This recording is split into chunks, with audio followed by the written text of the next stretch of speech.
Hey everyone, welcome to episode number 67 of the New Slang Podcast. I'm Thomas Mooney, and today I'm joined by Texas singer-songwriter Austin Meade. Austin was in town earlier this month, and we caught up for this interview. He has this new record coming out called Waves. Comes out at the end of the week, actually. He recorded it with Elijah Ford, who, if you're unfamiliar with Elijah, he's done some work with...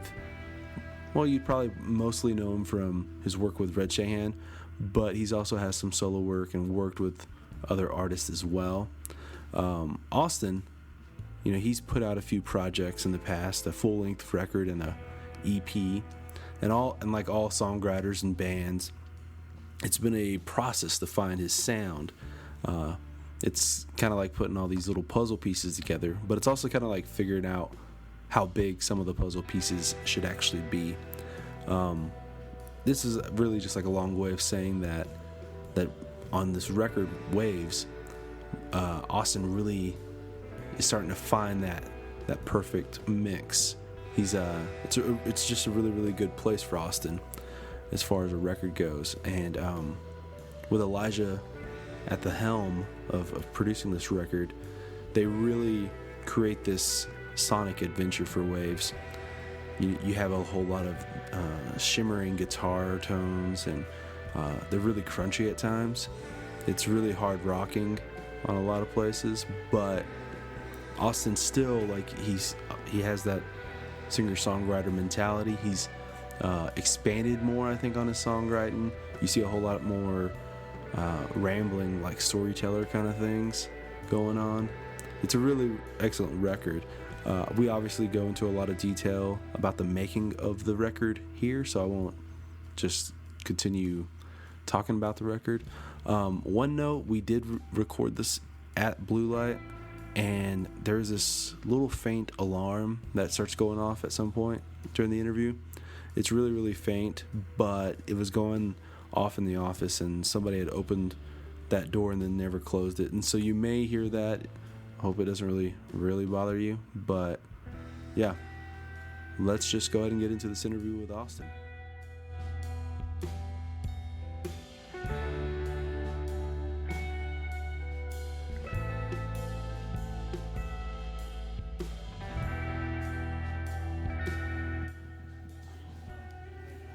Yeah, so you have a new record coming out pretty soon, March 1st, right? Yes, March 1st. Yeah, you did that with Elijah. And the whole same team that did Reds. So, like, take me through the process of how'd you get in with those guys and start getting into... So I met Elijah Ford from my last EP in 2016. He had met Jay Saldana, and I knew Jay from when he played drums for Will and then Wade, and we kind of hit it off just as buddies after the shows. And then he talked about how he was producing, and he showed me the No Dry County stuff, and I was like, oh, dude, that sounds super rockin', and I really dug what he was doing. So I said, do you want to do an EP with me? And he said, well, heck yeah, man. And then he said, well, I just met this guy named Elijah at a show the other day, and I was wondering if, you'd consider having us both co-produce it. So I said, dude, that sounds rad. Send me Elijah's stuff. And then I was a super big fan of his because he was more out there, out of the scene as far as the Texas country thing. He was totally disconnected from that. Right.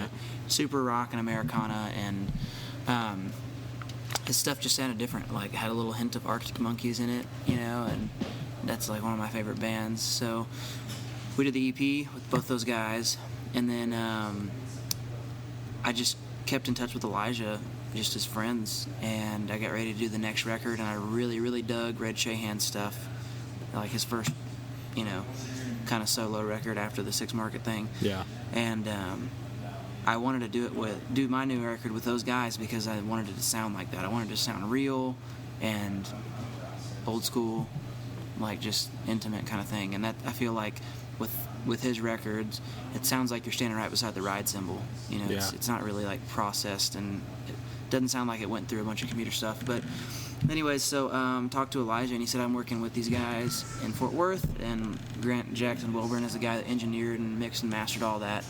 And I don't know, man, that's kind of just how it all came together. And then they, said, yeah, we want to work with you because you've been playing at ton of shows, and they like to see guys that are working all the time. So, yeah, man, we recorded it, and then been sitting on it for a couple months, just kind of waiting for the right time. I didn't want to release it at the end of last year because everybody leaves for the holidays and this and that. And then there was like an absolute flood of new records in January. Yeah. So it's almost like if you release a record in December all the way up to probably the beginning of November, you may as well just wait till the next year, because all these like end of the year lists are coming out, and it's just kind of a... And that's why I did it, because I didn't want to stamp 2018 on it and then be like, well, in 2 months it's going to be old news. Right. But the funny thing is, I was talking to Cody Canada about this, and he said Ragweed always released in the wintertime. Really? Yeah, because they would get this is when people were buying hard copy CDs. Yeah. So a Christmas present, most of the time, they'd go buy a Ragweed CD. Right. And they'd give it to their buddies, and they'd be super pumped about it. I can see that being the case, because I remember always getting like Garth Brooks records for Christmas. Yeah. Like, and it's looking back something now, physical, right? Yeah. Now, how would it be if you emailed like your dad on Christmas? You're like, hey, I just sent you a digital download, Dad. Yeah. And he's like, oh, thanks. Yeah. Well, that's fun. Thank you so much. Right, but it's not like a personal thing where you can physically hold it as much anymore. Yeah. I think that's honestly part of the reason why vinyls come back. It's because it's the big art. You can feel it. It's massive, obviously, and like there's a little bit more artistic touch to being able to put that record out. Well, you have to be invested in it as a listener. Yeah. Like you got to buy the record player. You got to buy the speakers. You have to physically go get this big thing and stick it on there and sit in that room. Yeah. It's not like you're going to be, hey man, I'm going to put this on in the car and then doing it while you're going to and from. Like you make an event of it, almost like watching a movie or something. And I'm pumped because this is our first record that we're going to put out on vinyl. So we'll see how that goes. But I should have those in just a couple of days, and putting up some like pre-order merch packages and all that kind of stuff. So. Yeah, I know like that's something too that's really cool is when you start getting like the press recordings, like those first waves of like, oh, is there any mess ups on it, and those are all that's a special process of making a record that you don't necessarily do with a CD of like, let me just check it. Yeah, it sounds like a CD. Yeah, yeah, for sure.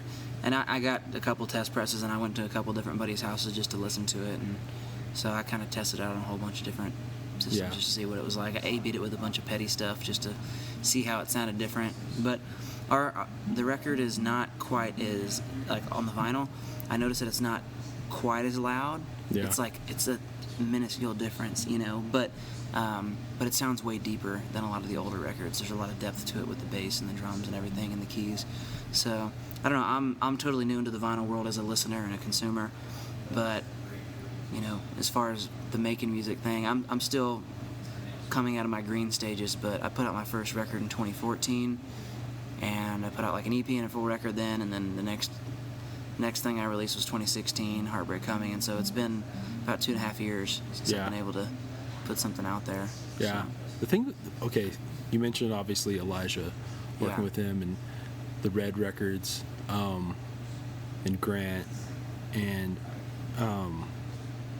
there's something special that's happening with those guys.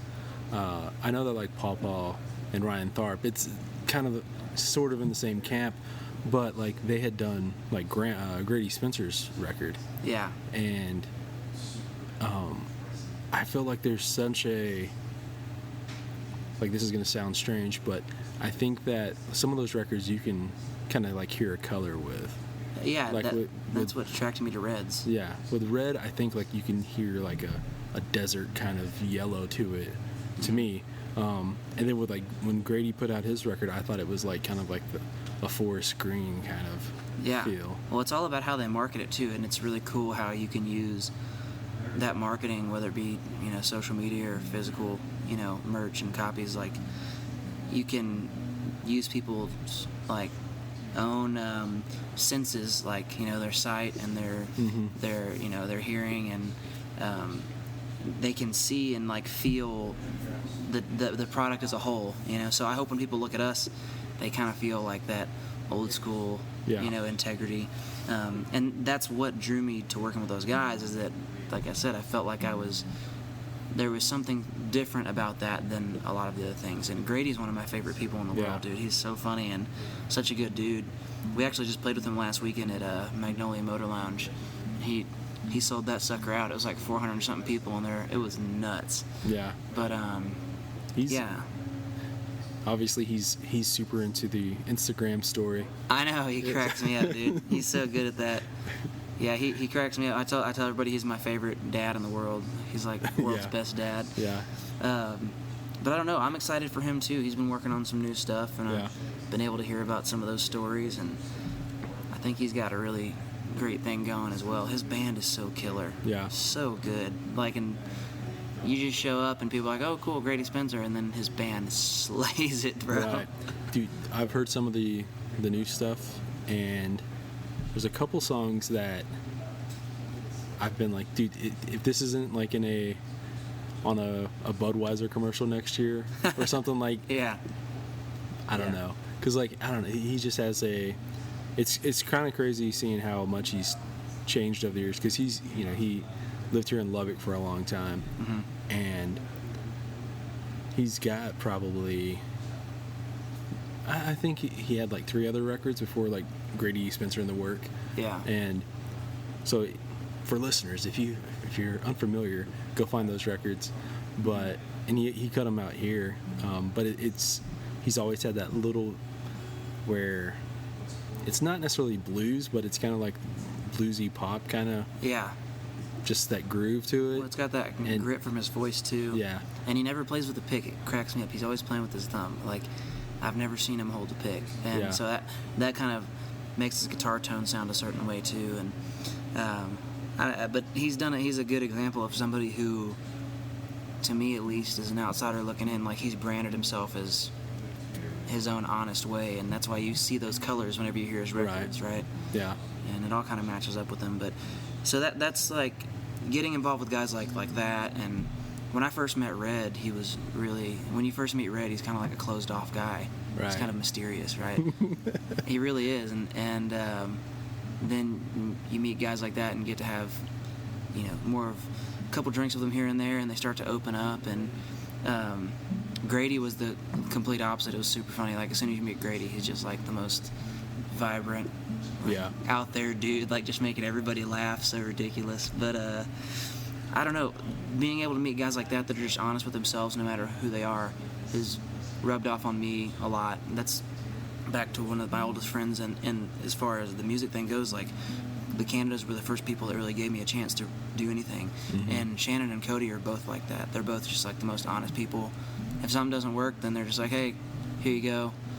And if something works, they're like, hey, awesome. It's there's no faking or really arguing with them, and I think there's like so much to be said about working with people like that, whether it be musically or working for them at a business, and just being friends with them. There's so many people that want to be fake and like meet you at the show and be like, yeah, and then as soon as you leave, they're talking shit or something, Right. I think that, at least with like Cody, I think part of it is that, like, that era of, since they established all of this shit, it was less, it sounds strange, but I think it was like less of the business aspects of branding, marketing, if you will. Absolutely. And it was just more about, hey, like, these guys are really fucking good, and they're bringing a whole lot of people in. They're connecting to an audience, and I think that's why, if you come from that generation of songwriter in this scene, you didn't have to do all the, I'm sure, like, they would say, yeah, there was still some of that, but you didn't have to do as much of the politicking, I feel. Yeah. Well, it wasn't as flooded either. Yeah. So now there's a new band every week, and I'm sure I'm part of the problem, but I feel like I've waded out the waters over a couple years, but there's always a new band somewhere, and somebody else is always getting signed onto a booking agency or a management label. I mean, a lot of the business guys, they see something that looks shiny and hot at the beginning, and like, all right, let me make some money off of it. They like to go jump on it.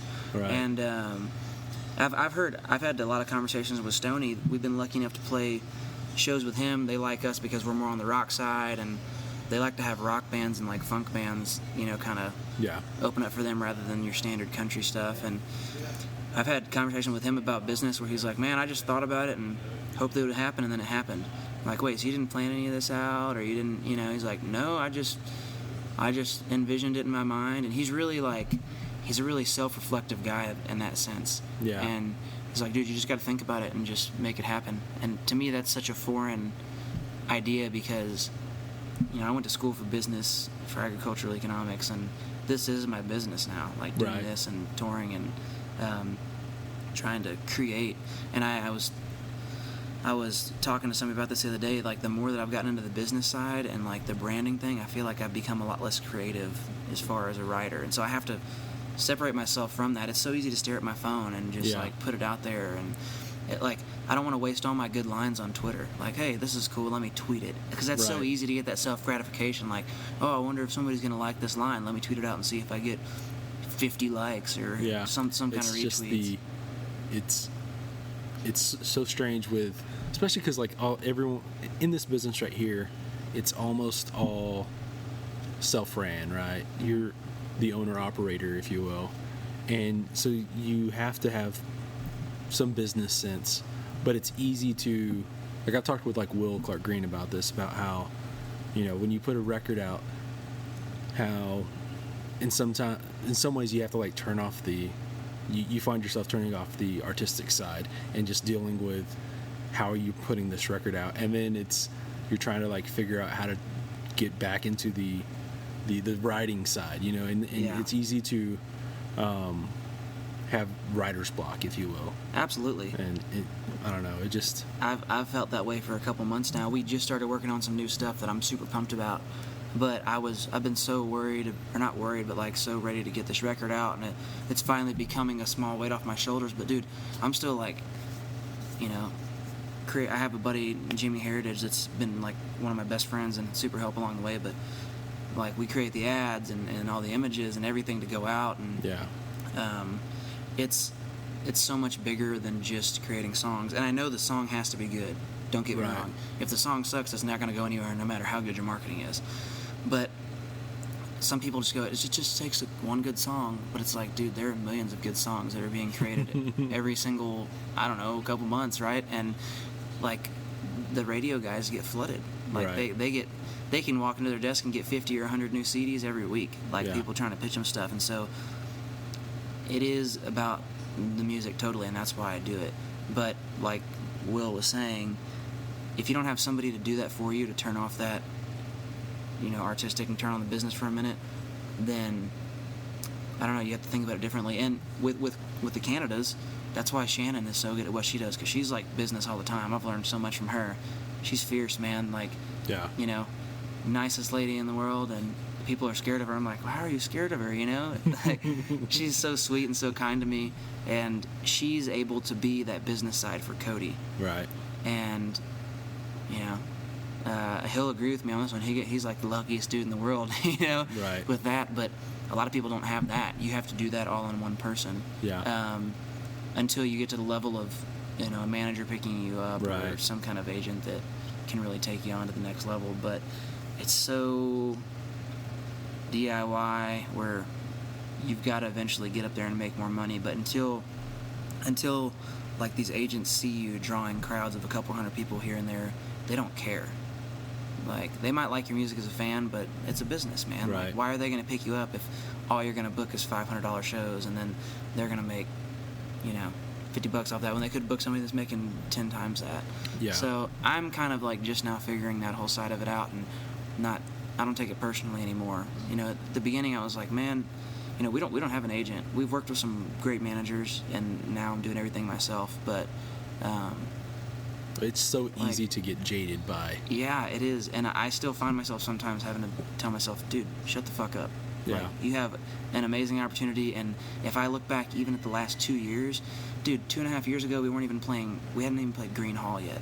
Now we play there like multiple times a year, and we've got to do some unbelievable sold-out shows there. Right. And that's been like our main fan base now. Is we're talking about areas like New Braunfels and San Marcos area has been big, and then Lubbock's been great to us because we've been pounding it out here for Right. 4+ years. Fort Worth's getting better for us, like we got a couple pockets here and there that are really starting to grow, but it's taken 4 years of showing up. And dude, the first time I played Blue Light was with Randall King over Christmas break.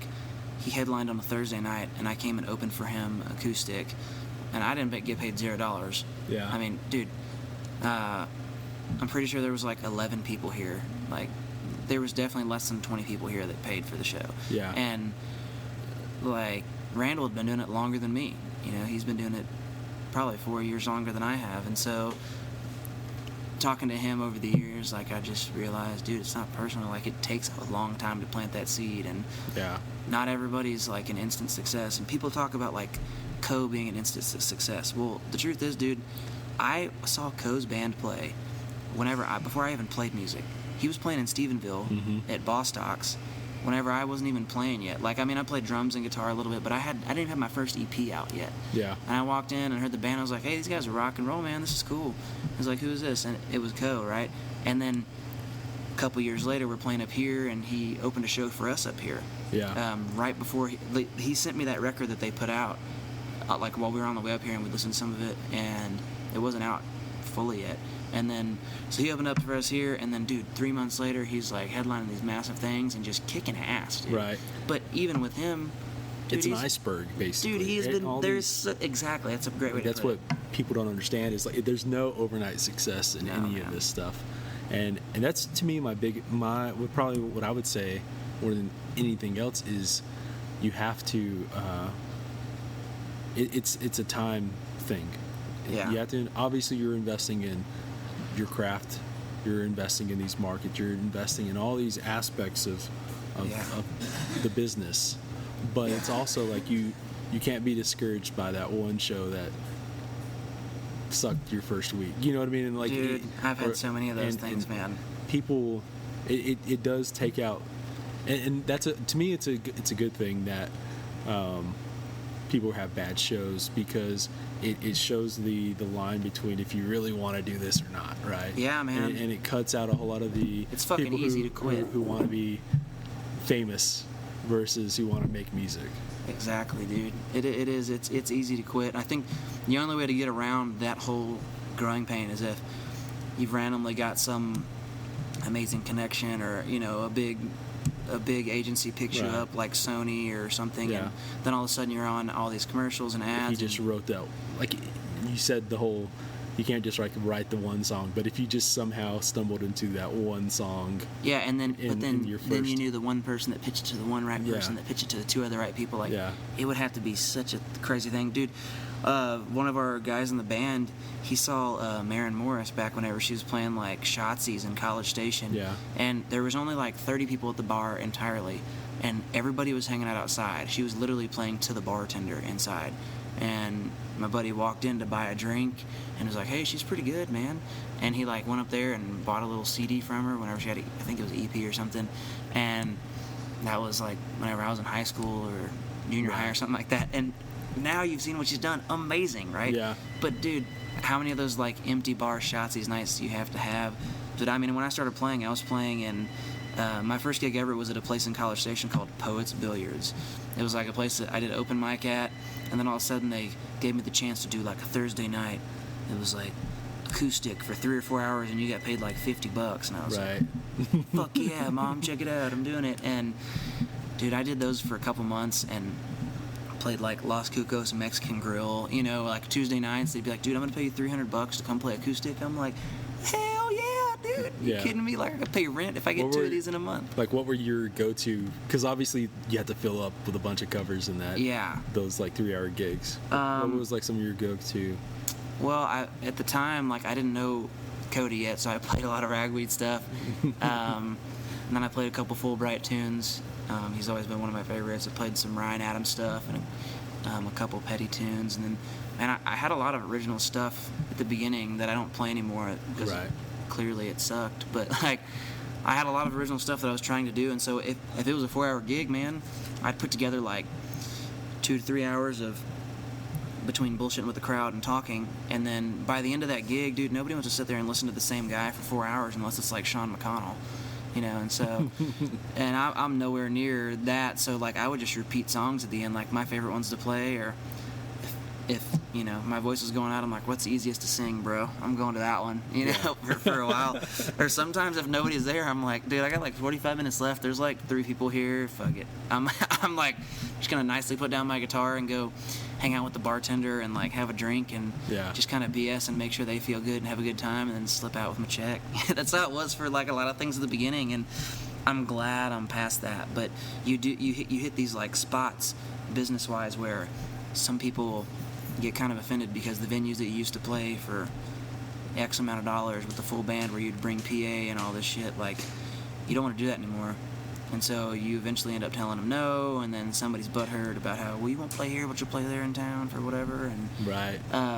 Like, it's when the business thing kind of takes over, and then you're like, you got to kind of lay down the law, but nicely. But no, I don't want to like show up and play somebody's wedding for like $300 or $400 and provide PA and deal with all those requests and shit, when I could go play like somewhere badass in town on the same night, make double that, and actually play in front of 500 people who care and are gonna buy merch and like listen. So the PA thing, I know that like there's I've talked with Wade Bowen about how he said just the mere fact that he had a PA back in the day helped him out so much, because a lot of these, I think a lot of people don't understand that a lot of these bars that they go to today, they didn't have sound system. Like here in Blue Light, for example, I don't think they had like any kind of soundboard and any of this set up, know? It sounds great. And you have to like, you'd have to bring your own shit in, right? And just having that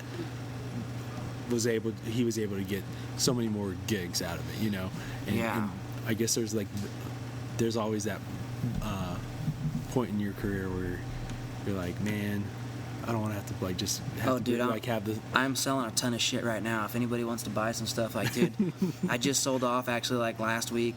Sold off like my monitors, because now we're using in-ears and some power amps and some cases and stuff, and I've still got like a basic PA in case it's something that's really great money and we want to go do it and we had the off day. But man, I really started turning down a lot of those bring your own PA gigs lately, and it's funny because sometimes if it's a venue that's not used to providing PA, you can get yourself into some real trouble, because they'll hire Billy Joe yada yada from right down the street that has 2 PVs and a soundboard from 1981, and you show up and you're like, this is gonna sound like shit, bro. But then well, I didn't provide the PA, and then sometimes I just want to, be like, okay, we'll provide PA, just give us a little more cash, and we'll do it. But a lot of those same gigs that like make you provide PA are also those like 3 and 4 hour like soul suckers.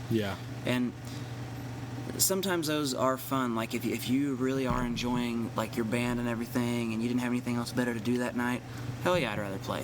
But at the same time, those gigs are also where people are going to be sitting down with their backs to you.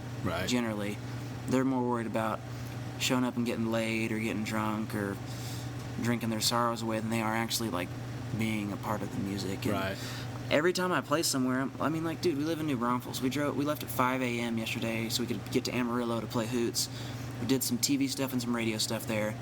And today was easy because we just came down from Amarillo. But like, man, if I'm gonna be a couple hours away from the house, like, why don't I just like play the gigs that count and really matter? I think that's what Grady's really doing now. I feel like Grady he doesn't play a whole lot of places outside of his like zones where he knows he's going to draw a crowd, because sometimes it feels like you're spinning your wheels, man, and it takes a toll after a while. But you have to ride that line of keeping your band busy and paying them so they stay around, but also not like dragging them to like shitholes all around the state or country. I think like it's 2 things.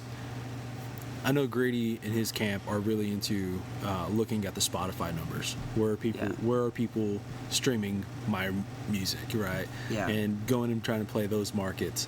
But then also like I think with guys like Red, like he's trying to get he doesn't want to be stereotyped as like a Texas guy. Oh, absolutely. So you have to like get out of Texas and not be just playing the same 10 markets well, it's 8 times a year or whatever the case is. You don't want to have to be that guy, right? Like the cliche, stereotypical Texas country guy who plays, you know. It's easy to drive yourself in that hole because you can make some decent money doing it. But that whole crew with Red, like Elijah and Grant and Paw Paw, dude, they're in it for the long game, you know. And I'm an impatient person in general, and so I'm always trying to get stuff out and go. That's all I want to do is just go, you know. And just how my personality is.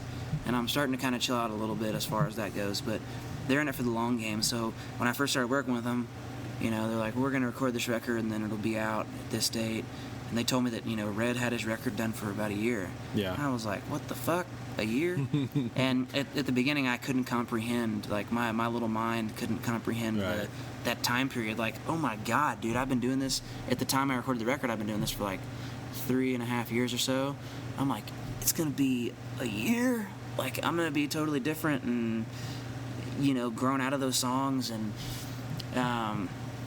but it definitely, you can tell a huge difference in my band in a year. And you have to, like, season it and go play all those bad gigs like you're saying. Right. And see who's really sticking around. And so, you know, so the drummer can learn how to hit the snare like he means it. And so the guitar player can learn not to go sideways on this solo. And so I can learn how to talk to people and not stare at my shoes. Mm-hmm. And that's pretty tough. You know, it's easy to go to some corner bar gig where nobody's paying attention and stare at your feet and get paid $200.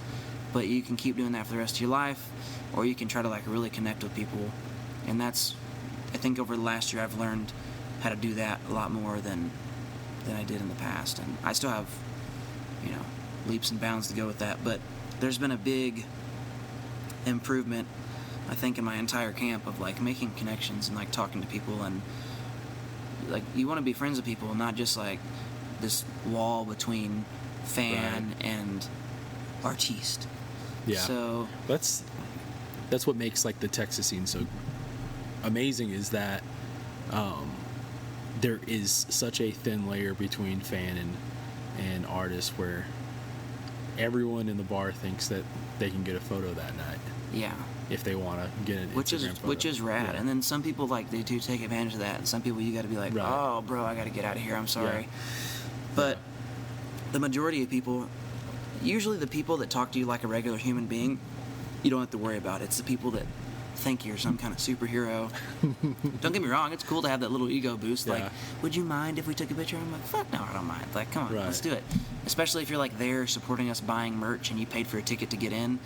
Hell yeah, man, like, spread the word. Right. But I can totally see where, like, after 10 years of having people do that, it'd be really easy to just kind of want to step away for a little bit and breathe. And I think that's worn on people. I mean, we've been keeping up with what's going on in the scene right now. Like, it can be really overwhelming to always have cameras in your face. And I don't even know what it's like for the guys above us. I mean, dude, we're at the point where we're selling a couple hundred tickets at Blue Light, and I'm fucking pumped. Yeah. And I couldn't imagine, like, people that are selling out 1,000-person venues just constantly picture, sign, picture. And, like, at that point, it's almost the opposite. Like, the fan doesn't think of you as a human being. They think of you as just this object that would make them, you're their ticket to the party, or you're their ticket to looking cooler. And once that happens, then I'm not interested anymore. Like, you become I hope this gets a whole bunch of likes on Instagram. Yeah. And what I've always said too is, like, you know, you turn down the shot. Like, everyone wants to take a shot with lead singer or whoever, right, in the band, and we'll just multiply that by how many people are in the bar. Dude, my liver fucking hates me whenever I come to Blue Light, I'll tell you that. And I mean, obviously it's fun to do that kind of stuff, but it's also, like, where there's a limit to it, right? And if you're saying, like, especially, like, you know, you can't,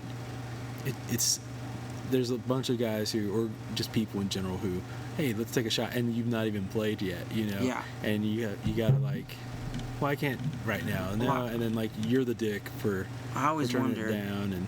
I always wondered why a lot of these bigger headliners don't show up until right before their show. Yeah. And then the more I, like, got into this, I'm like, aha, okay, that's the trick. And Will was one of the first guys that talked to me about this, because, I mean, you know his camp, like, dude, those guys like to rage, bro. Yeah. I love those guys because they'll rage and they can hold their own, but it's easy to do exactly what you're saying and go hang out with everybody, and then all of a sudden you've got to play in 15 minutes and you're fucking hammered. Yeah. And then everybody's not going to remember you for having a good time. They're going to remember you for fucking up all night during your set.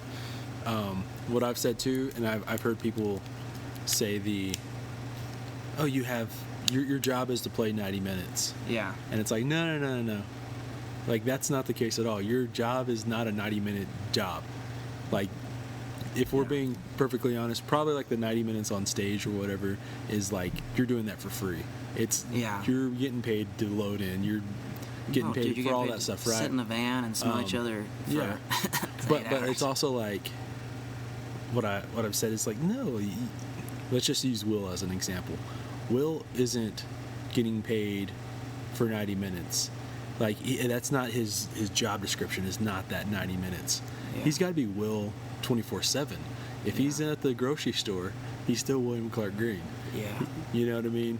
And that's where I think a lot of people miss that. It's like, no, that your job is like, if you're an artist, is 24/7 essentially.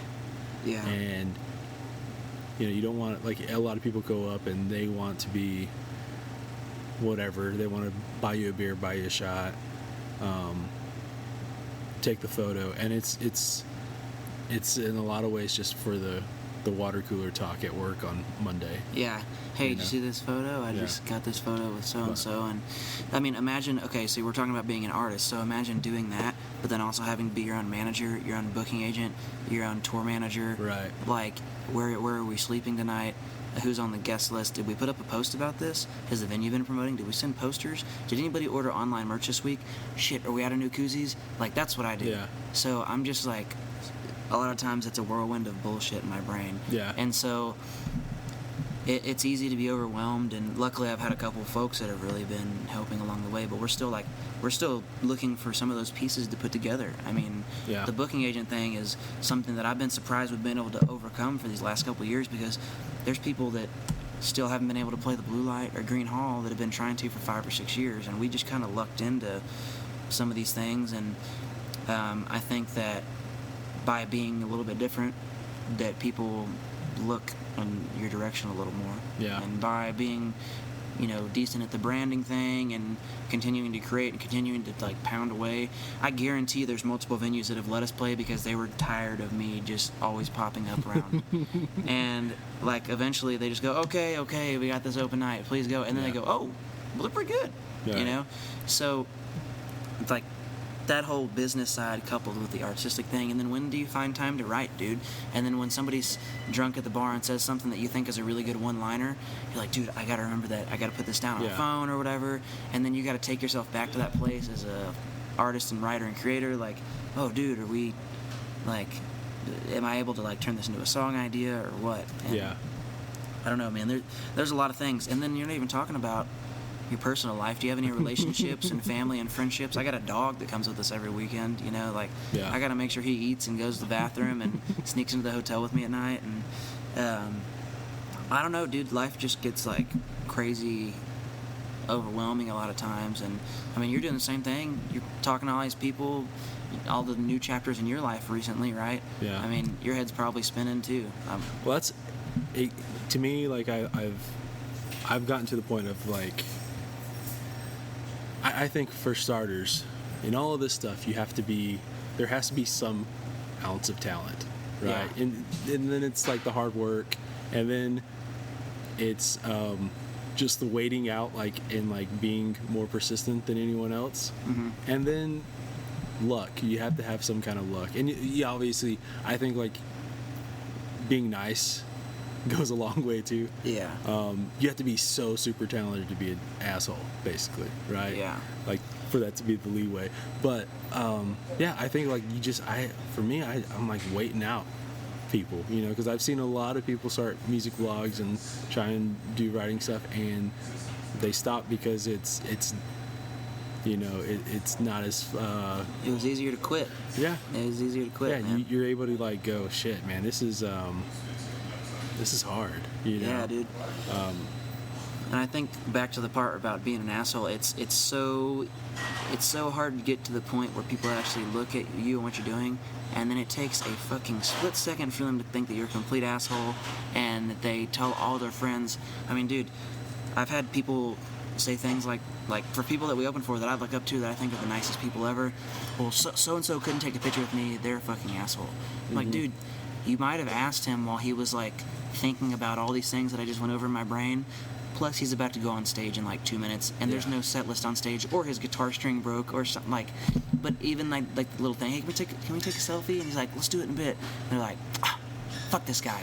He didn't have time for me. Yeah. It's easy as especially after you've had a couple drinks at the bar as a fan, it's easy to be like, I can't believe they wouldn't give me that time of day. Yeah. Some guys are straight up assholes. Don't get me wrong. No, of course, yeah. But it's so easy to be called that and like perceived as that just in an instant. And I think the bigger that you get, the more people want a piece of your time. They want to take that shot, and if you don't, then they kind of get rubbed the wrong way.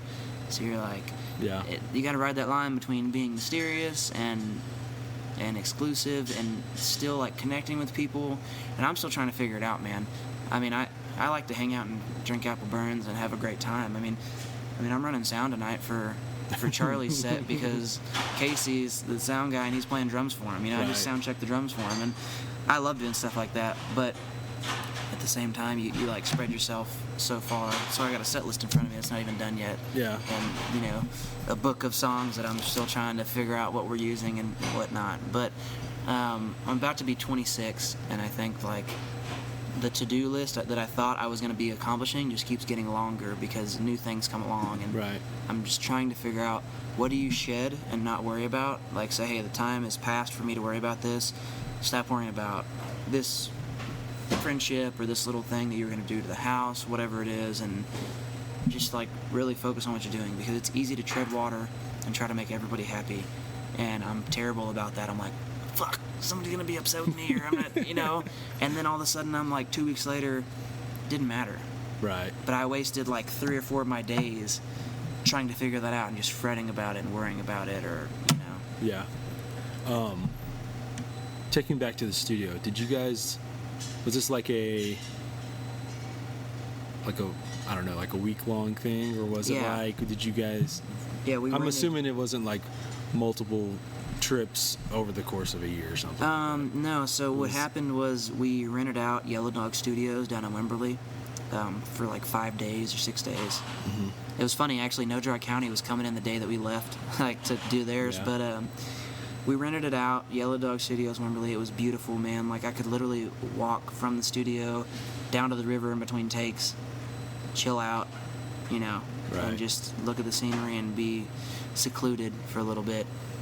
And then that's where we cut all the tracks. And then I had to go to, I was in California for like a month and a half, and then I came back and I cut the final vocals and the harmonies at Elijah's, like, I think it is like in-laws attic or something. They got like this little bitty studio up there, and we just went up there and just cut them. But man, other than that, like, I think that was it. I think we did a couple of little vocals in Fort Worth one weekend whenever there was a couple of things to touch on, but even that was, all the music part besides vocals was pretty much done, or it was done within a 5-day period.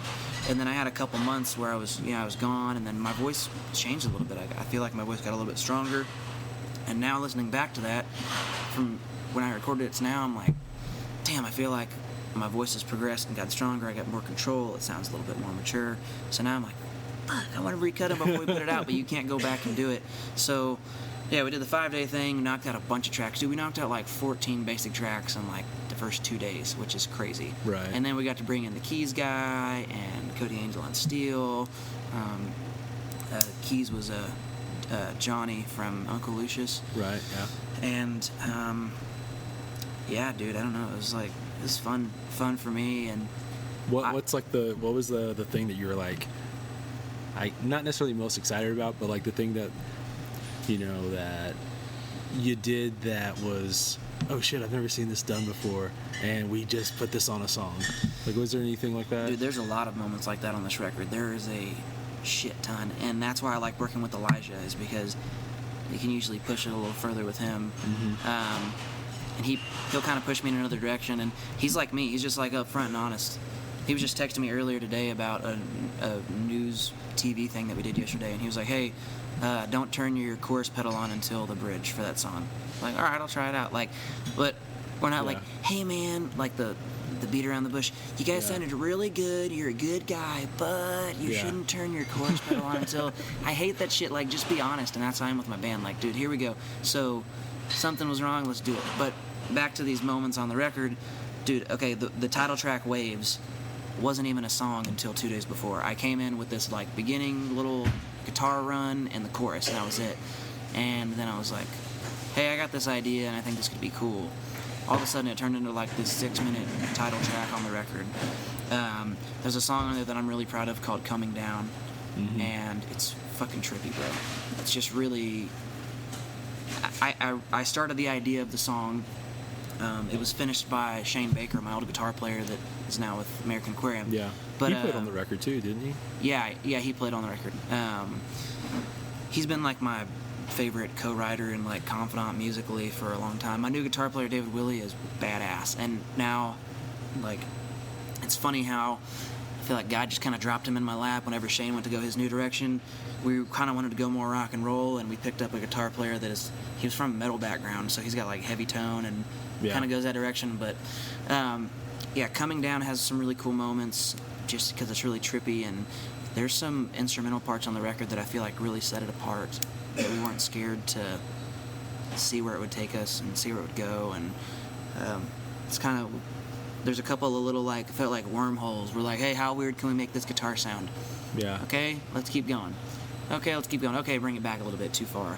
But the fact that the title track wasn't even a song until like a day or two before was pretty amazing to me. And then I wrote some of these songs. I've only told a couple people about this, but I wrote some of these songs to be like back-to-back stories. So I wrote this song called Payphone. It's the second track on the record.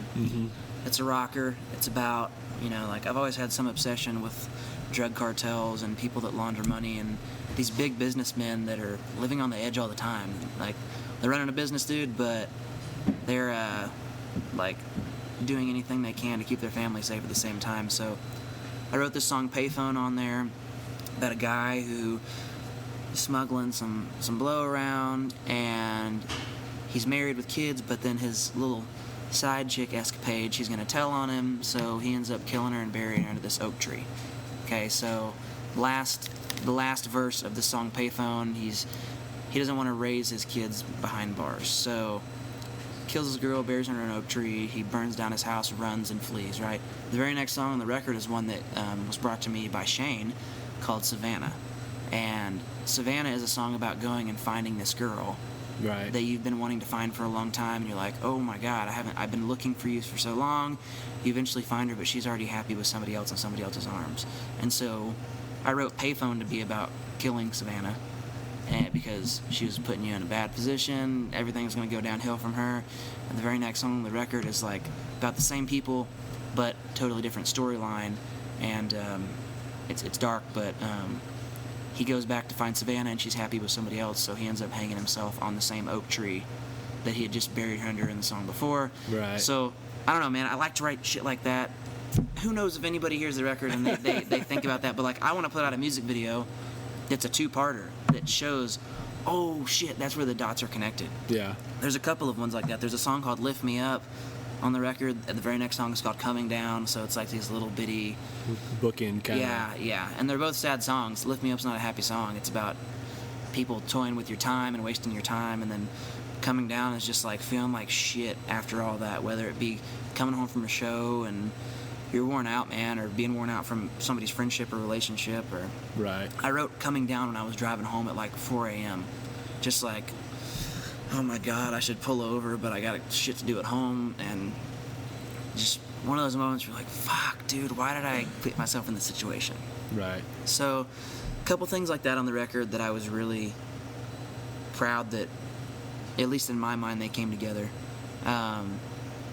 And then 7 Letters is the first song on the record. It's the one that, if you go pre-order it right now, you get that one immediately. And 7 Letters, I actually wrote the song when I was leaving Lubbock to go play in Oklahoma City before Wormy Dog closed. I played here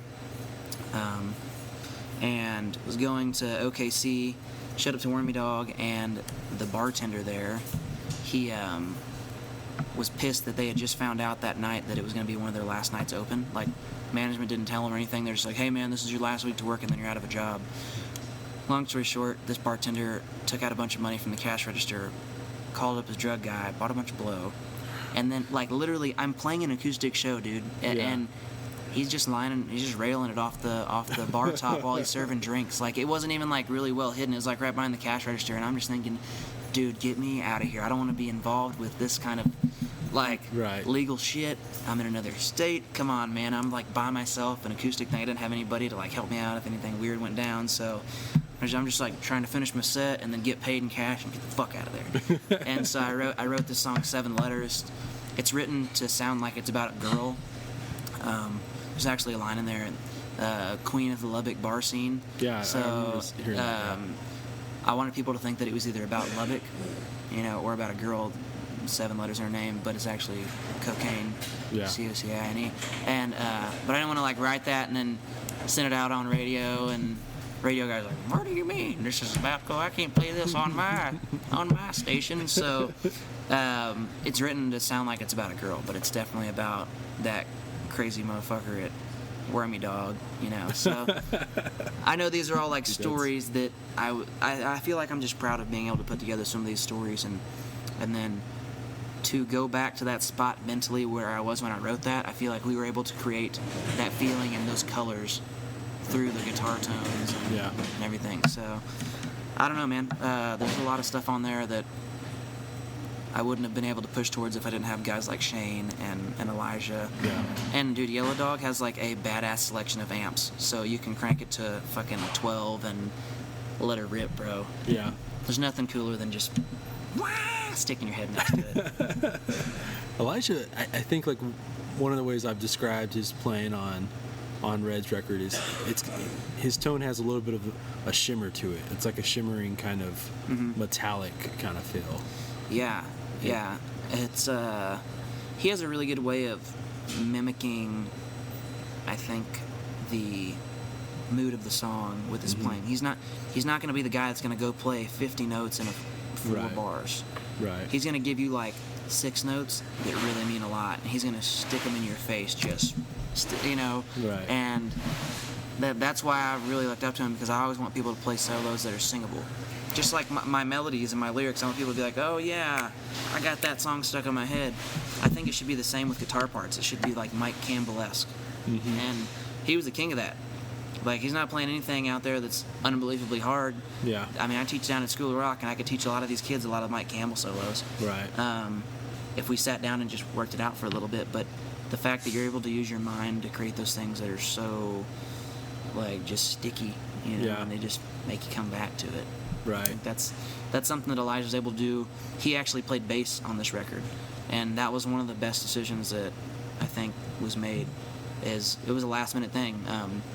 I was gonna have my whole band play on it, and then last minute we had a change in the lineup, and I was like, dude, Elijah, can you please play bass on this? Because he doesn't like to play bass and produce a lot of times, and so we had to kind of shoo him into it. But I'm telling you, man, the bass on this record, it really took it up to the next level. And I don't know, he's something else, dude. Yeah, I agree. Else. I think it's I listened to it. They sent me the record like last week, and so I've listened through it a few times. Right on. I always just love, like, my record listening process is always like throw it on while I'm doing other shit, and then let it play a few times through that way, and then, like, do the like, let's listen to it. Like, let me just sit here and, like, listen. I feel like, I don't know, for me, that's how I'm trying to, I guess, absorb a record. I know a lot of people, they're just like, I'll just throw it on and hopefully I get it or something. But did anything, I mean, I'm not trying to put you on the spot, did anything catch your ear on there that you were like? Yeah, I really liked Brooklyn. I remember that Lubbock line, and there's another line about I can't remember what song it was. So I'm really always bad with song titles. Is talking about going out into the woods behind your parents' place. Oh, that song, Coming Down, yeah. Yeah, there's, like, a patch of woods out in the back of my parents' house. And getting lost and trying to find your way back. Yeah. And then I thought, like, that was really, really good. That was actually the line from Shane. Oh, really? And, yeah, Brooklyn was Brooklyn was a song that Shane's had for a while. The girl that he's married to now, they had been dating, and then she moved off to Brooklyn for a while, and it didn't work for him. And then all of a sudden, she came back, and he wrote this song, and we changed a couple little things on it. But that was an idea from him, and that's why I'm going back to talking about Shane, man. Like, he's such a talent, and he's been such a good friend all the time. I mean, like, I can bounce all these ideas off him and just be like, hey, dude, are we going in the right direction with this? Did this catch your ear, or what do you think? And when I wrote, the tagline for Coming Down, I could feel myself coming down, I could feel my mind running around, sent it to him, and he just kind of helped me take it to a completely different direction than I thought it was going to be about originally. Yeah. I didn't know if that song was supposed to be about, a girl, or like about, I wrote it originally about coming down off, I was drinking, and, you had whatever fun party dabbling you've been doing, and then you feel like shit the next day, man. And I'm like, I hate that feeling. Even sometimes whenever you haven't been doing anything bad, you've been a good boy, but you're driving home at 4 a.m., you're like, fuck. Yeah. And so it started out that idea, and then I was like, maybe we should write this about a relationship, or I can feel myself coming down off this relationship. And he's like, no, quit being a little bitch. And so he just, that's kind of just how the friendship is, man. But yeah, Shane's something else too, dude. Yeah, I'm gonna throw this one at you, because I've been thinking about it for a while, and I remember talking to Shane about this band, and I think this is something that I think has started to rub off on a lot of Americana fringe bands, country fringe bands, whatever you want to say. Do you think there's been like an influence on country music and Americana from the war on drugs? Man, yeah, I guess it depends who is playing, because Shane's one of those guys who doesn't listen to any of this scene. Yeah. He's out there digging into new stuff all the time, and I think the War on Drugs was like a good example of guys that, I mean, listen, their band name, first of all, they're kind of giving you two middle fingers, and, right. To begin with, and yeah, I think that a lot of they're not really scared to do whatever they want on it and just take it out there, and the guitar tones. I think there's more atmosphere on records these days. Absolutely. In the last few years. Yeah, and it also depends, again, who you're having on guitar. I mean, Josh Serrato is like the king of the Strymon pedals, and that's like that very atmospheric kind of feel. Shane does that really well too. We were talking about how Elijah has that shimmery kind of thing. Hell, even tonight, Charlie Stout's using some little pedal for his acoustic that's kind of like that Space Cadet Central. But for me, I'm a big fan of like those 80s tones. So I think they play into a lot of the 80s tones too. Yeah. War on Drugs. Yeah, absolutely. Like, I just got a Boss CE something. It's like a 1985 chorus pedal from Japan, like a green label. I use that way too much. Like I was talking about with Elijah earlier, he saw the news thing. He was like, hey man, don't turn on your chorus pedal until the bridge. I was like, but I fucking love it. I just got it. Yeah. Like, I would have used it on every song.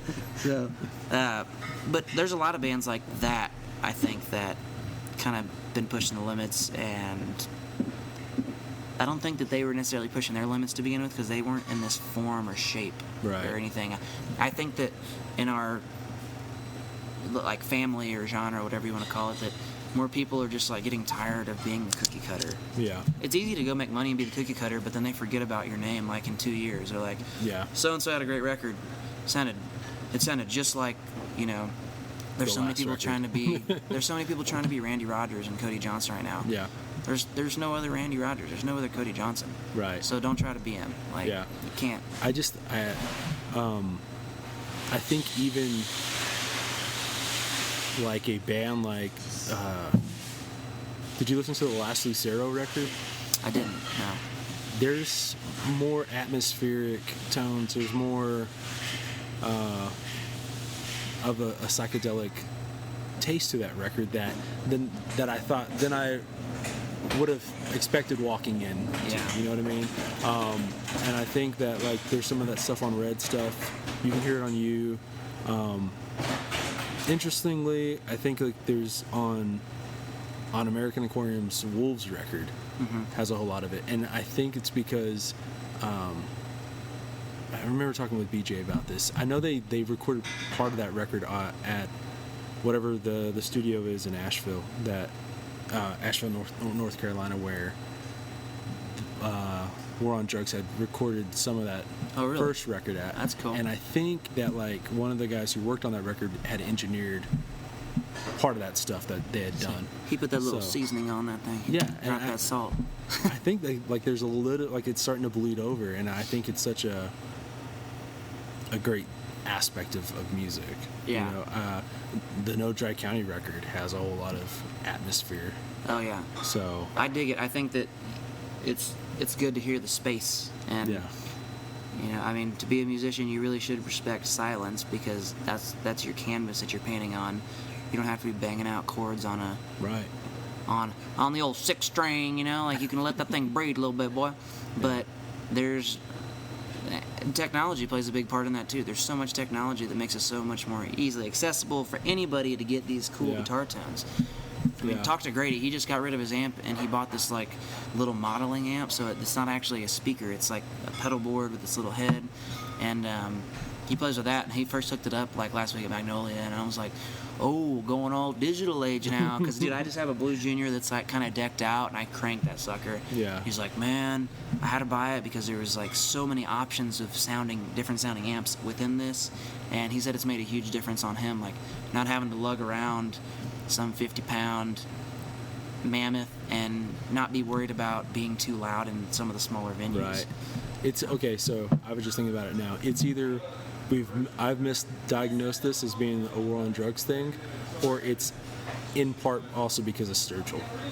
I think that too. I mean, it very well just could be just Sturgill. Yeah. That's actually done all this. But I like to think like the War on Drugs has had a part in.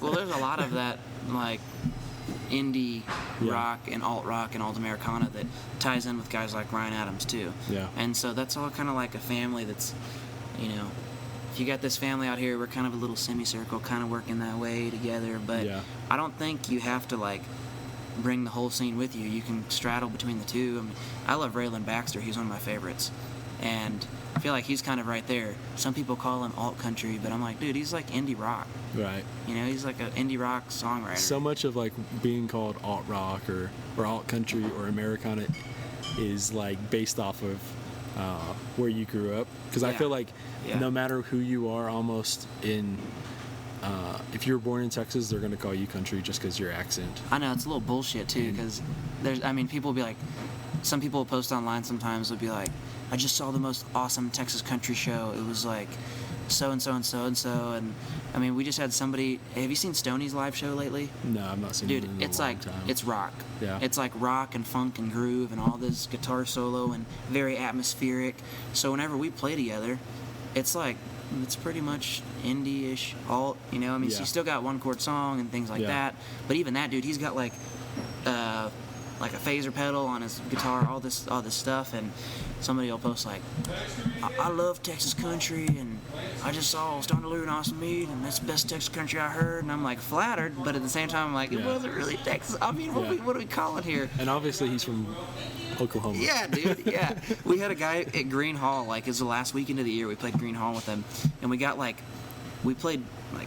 2 songs in, and they were rockers, and then it gets quiet for just a second after everybody finished clapping, and I was talking to the crowd. I was like, thank you guys so much for being here. This is awesome. Green Hall, sold out, whatever. And you could hear this guy like 3 rows from me just go, play some Texas country.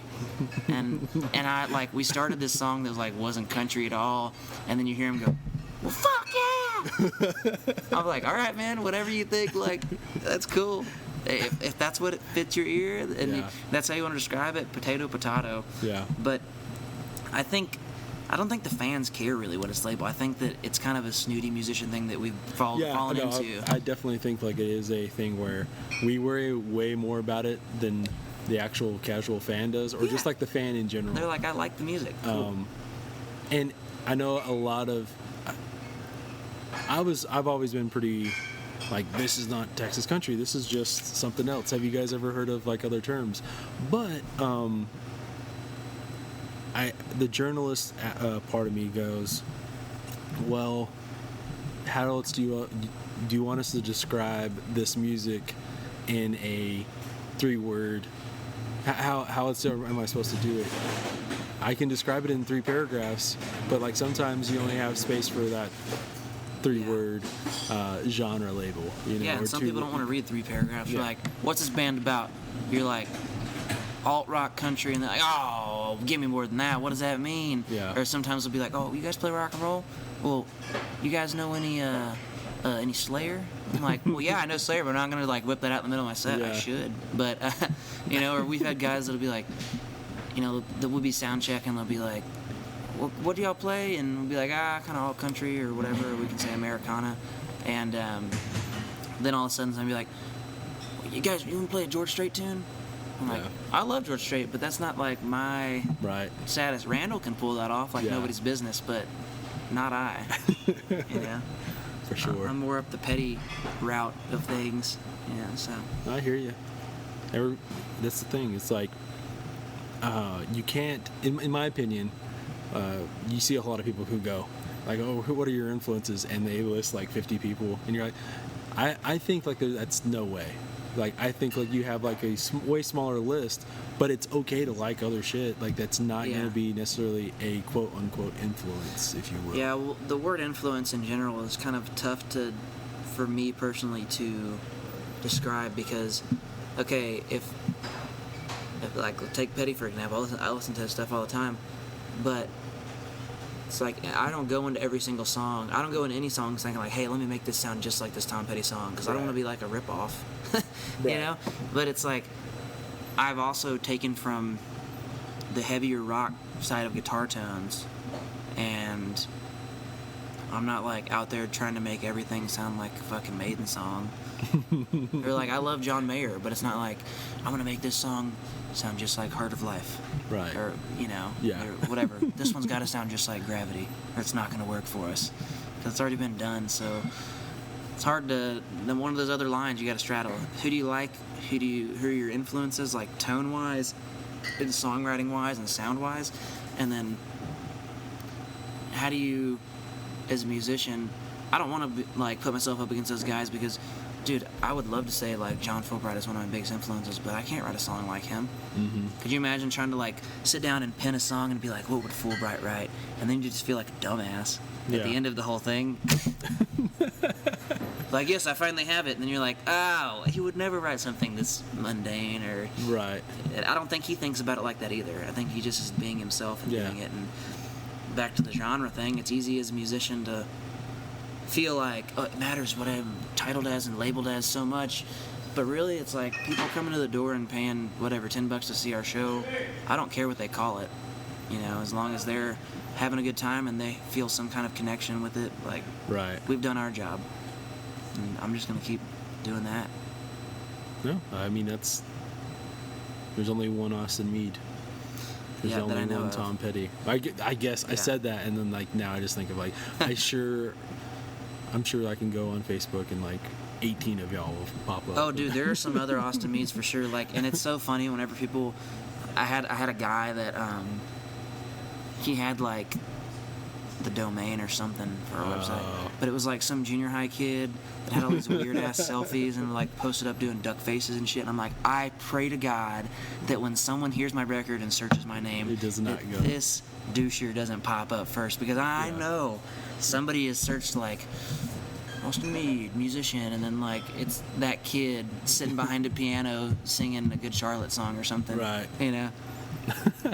You never know, dude. Like there's so many people with the same names, and that's why I would rather people come out to a show and shake my hand. And dude, come on, man, bring it on. But I think this record Waves is a really great step for us in the right direction, and it's something that I'm proud of, and I'm ready for people to like.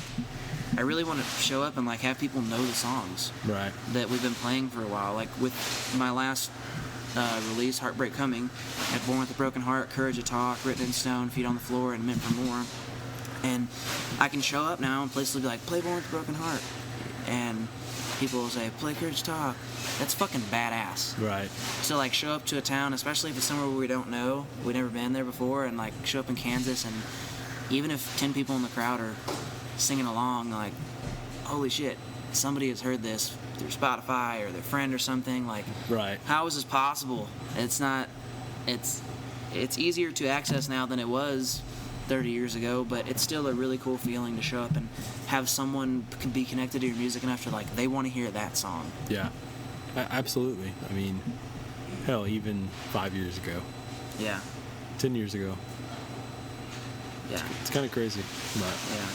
I know I said this earlier, like, don't always just, take that first beer, but you want to go grab a beer? Absolutely. Well, yeah, it's been great talking with you. Thank you for coming on. Thanks for letting me ramble for however long we've been here. I gotta finish out some set lists and grab an apple burn and then we're gonna hit the stage.